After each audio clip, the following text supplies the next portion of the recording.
Naaresto ng mga tauhan ng Iloilo City Police Station 10 si alias Edmar, 32 anyos, residente ng Barangay Rizal, Lapus, Iloilo City, matapos ang matagumpay na drug bypass operation. Ito lamang ay ika-12 ng Nobyembre taong kasalukuyan sa Barangay San Rafael, Mandurriao, Iloilo City. Si alias Edmar na nagtuturing na high-value individual ng mga kapulisan. Nakumpiska sa suspect ang humigit kumulang na 70 gramo ng hininalang shabu na may estimated street value na abot ng 476,000 pesos. Nakumpiska rin ang isang plastic sachet na hinalang shabu na ginagamit bilang buy-bust item at 13 plastic sachet na hininalang shabu mula sa pag-aari ng suspect. Nakuha mula sa operasyon ang buy-bust money na nagkakahalaga ng 7,000 pesos at iba pang non-drug items.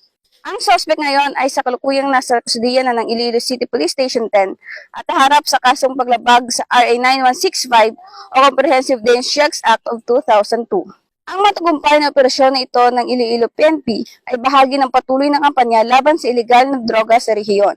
Patuloy na nagsusumikap ang mga kapulisan upang masugpo ang paglaganap ng ilegal na droga at tiyakin ang kaligtasan ng bawat komunidad tungo sa isang drug-free Western Visayas.